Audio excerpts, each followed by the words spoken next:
tentang keutamaan bulan Muharram, yang dimana bulan Muharram ini termasuk di antara bulan-bulan haram yang kita senantiasa sebutkan, yaitu bulan haram yang berjumlah 4, bulan Rajab, bulan Dzulqa'dah, Dzulhijjah dan Muharram. 4 bulan haram yang disebutkan Allah Subhanahu wa taala, minha arba'atul hurum, surah At-Taubah. Itu secara umum. Nah, para ulama berbeda pendapat tentang di antara 4 bulan ini, 4 bulan haram ini, yang mana yang paling unggul lagi, mana yang paling afdal lagi.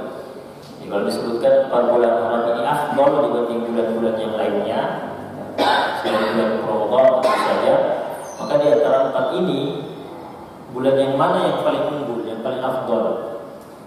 Di antara ulama yang menyebutkan bahwasanya yang paling afdal adalah apa? Bulan Muharram. Karena di dalam hadis Allah Subhanahu wa taala menisbahkan bulan Muharram itu dengan nama Syahrullah, bulannya Allah. Bulannya Allah. Maka di dalam hadis Nabi sallallahu alaihi wasallam mengatakan afdhalus salati ba'da al-fariidhah adalah salatul lail. Salat yang paling afdal setelah salat wajib 5 waktu adalah salat lail.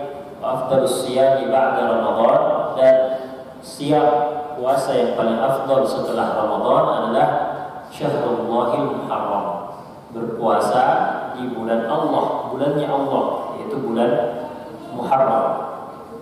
Nah, sesuatu jemaah sekalian ketika dinisbahkan kepada Allah Subhanahu wa taala itu menunjukkan dia punya keutamaan. Sebagaimana kalau kita sebutkan Abdullah, hambanya Allah, yang Baitullah, rumahnya Allah, Kitabullah, kitabnya Allah, Rasulullah, utusannya Allah. Bahkan untanya Nabi Saleh disebut dalam Al-Quran sebagai Naqatullah, untanya Allah. Nah, penisbahan ini atau idhafah ini, sesuatu yang disandarkan kepada Allah, ini menunjukkan berarti sesuatu tersebut dia punya keutamaan dibanding yang lainnya. Maka bulan Muharram dia dinisbahkan kepada Allah sebagai Syahrullah, itu memiliki arti bahwa bulan Muharram ini punya keutamaan, keunggulan dibanding bulan-bulan haram yang lainnya. Dan sebagaimana kata Rasulullah SAW bahwa puasa yang paling afdal itu dikerjakan di bulan Muharram. Karena kenapa? Puasa itu juga adalah salah satu ibadah atau ibadah yang secara khusus Allah nisbahkan kepada dirinya. Bagaimana disebutkan dalam hadis bahwasanya semua amal anak Adam itu untuk mereka sendiri, untuk manusia itu sendiri. Ketika mereka melakukan suatu amal, dilipat gandakan 10 kali lipat sampai 700 kali lipat. 10 kali lipat sampai 700 kali lipat. Tapi kemudian kata Allah apa? Illa shaum, kecuali puasa. Jadi semua amal anak Adam itu, manusia itu untuk diri mereka sendiri. Dilipat gandakan entah itu 10 kali lipat atau 700 kali lipat. Tapi kemudian kata Allah illa siyam, illa shaum, kecuali puasa. Kenapa? Fa innahu li wa ana ajzi bihi. Karena puasa itu untukku dan aku sendiri yang akan membalas pahala puasa tersebut. Nah, kata para ulama, makna fa innahu li wa ana ajzi bihi ini adalah bahwasanya ibadah puasa itu tidak seperti ibadah yang lainnya tadi yang disebutkan. Ibadah yang lain untuk anak Adam itu sendiri dan dilipat gandakan dengan hitungan 10 sampai 700 kali lipat. Kalau puasa maka tidak ada hitungannya. Hitungan pahalanya itu tidak terbatas 10 atau 700, tapi itu sesuai kehendak Allah Subhanahu wa taala. Allah mau balas atau lipat gandakan berapa kali lipat pun sesuai dengan kehendak Allah Subhanahu wa taala. Nah, maka dari itu ketemu ibadah yang dinisbahkan kepada Allah di bulan yang dinisbahkan kepada Allah. Maka jadilah salah satu ibadah yang afdal kita lakukan di bulan Muharram adalah puasa di bulan Muharram. Dan secara khusus lagi puasa di bulan Muharram ada yang lebih unggul atau ada yang lebih kita kenal keutamaannya yang luar biasa, yaitu puasa Asyura, yaitu tanggal 10 Muharram. Ya.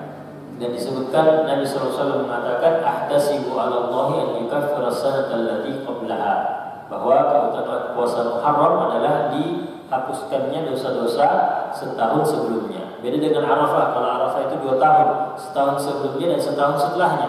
Kalau puasa Asyura cuma setahun sebelumnya saja. Dan disunnahkan untuk kita juga berpuasa di tanggal 9-nya, yang ulama menamakan dengan puasa Tasu'a, ya tanggal 9. Karena kata Nabi SAW ketika beliau di penghujung hayat beliau mengatakan la in baqitu ila qabil la asumanna tasi.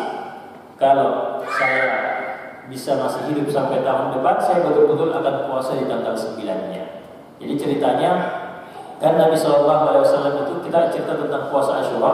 Jadi awalnya puasa Asyura ini 10 Muharram ini dikenal oleh bangsa Arab pada waktu itu, Arab jahiliyah, orang-orang Quraisy di Mekah. Mereka dulu sudah puasa Asyura juga. Bahkan sebelum Nabi SAW diutus, diangkat menjadi seorang nabi. Dan Nabi SAW juga ikut puasa. Kata para ulama, kenapa seperti itu? Karena bisa saja bahwa ibadah puasa Asyura ini adalah warisan dari Nabi Ibrahim dan Nabi Ismail alaihissalam. Karena kita tahu haji itu dia juga merupakan ibadah yang sudah dikenal oleh masyarakat Arab jahiliyah.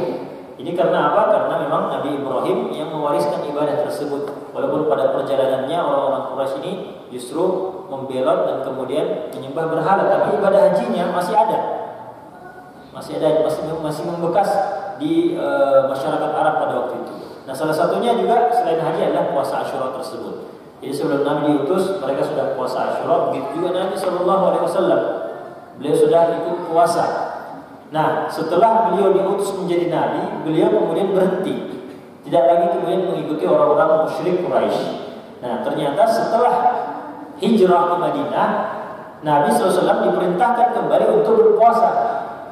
Bahkan kata para ulama, puasa Asyura pada tahun pertama hijrah itu hukumnya adalah wajib. Hukumnya adalah wajib. Selain itu juga ketika baru hijrah, Nabi SAW melihat ternyata ketika beliau sampai di Madinah, orang-orang Yahudi yang mendiami kota Yathrib pada waktu itu, mereka juga berpuasa pada 10 Muharram. Ketika ditanya, mereka mengatakan hadza yaumun shalih. Hadza yaumun shalih, ini adalah hari yang baik. Hadza yaumun najjallahu bani Israil min aduwwihim fasamahu Musa. Hari ini 10 Muharram itu adalah hari yang baik. Allah menyelamatkan Bani Israel dari cengkraman Fir'aun, cengkraman musuhnya. Sehingga Nabi Musa alaihissalam berpuasa pada hari tersebut 10 Muharram sebagai bentuk rasa syukur atas nikmat pembebasan Bani Israel dari cengkraman Fir'aun laknatullah alaihi. Nah, maka kemudian Nabi SAW mengatakan, nahnu ahaqqu bi Musa minkum. Kami lebih berhak mengikuti Nabi Musa daripada kalian. Maka beliau pun berpuasa dan menyuruh para sahabat juga untuk ikut berpuasa. Nah, pada waktu itu tahun pertama hukum puasa Asyura itu adalah wajib.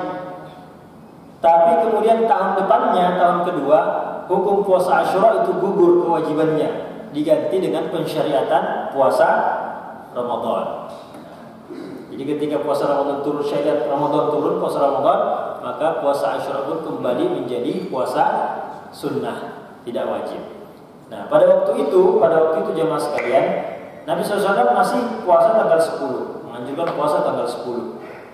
Nah, di penghujung hidup Nabi SAW, ketika Islam sudah kuat, syiar-syiar Islam sudah nampak, maka Nabi SAW suka dan ingin sekali menampakkan penyelisihan beliau terhadap orang-orang Yahudi atau ahli kitab pada sesuatu yang tidak diperintahkan. Maka beliau karena inginnya menyelisihi orang Yahudi, beliau pun mengatakan tadi, kalau saya masih hidup sampai tahun depan, maka saya akan juga puasa tanggal 9 untuk menyelisihi orang Yahudi. Karena orang Yahudi puasa tanggal 10 saja, maka kita tambah di tanggal 9 dan tanggal 10. Nah, maka kemudian ternyata Nabi SAW tidak sampai umurnya ke tahun setelahnya, beliau meninggal sebelum mendapati waktu tersebut. Namun dari perkataan beliau sudah jelas bahwa yang namanya hari Tasu'a itu adalah hari yang mulia, yang juga kemudian tidak dianjurkan untuk puasa di situ, termasuk sunnah dari Nabi SAW. Nah, beginilah kemudian kita memaknai atau mengikuti sunnah Nabi dalam menghidupkan ibadah di bulan Muharram. Ya, itu secara ahlu sunnah, cara sunni. Kalau caranya Syiah beda lagi mereka. Ya. Kalau mereka sebelum Muharram mereka kenal dengan apa? Karbala, hari Karbala, ya. Memperingati kematiannya Husain. Jadi ini tentu saja bukan sesuatu yang pantas atau pantas kita lakukan sebagai pengikut Nabi SAW.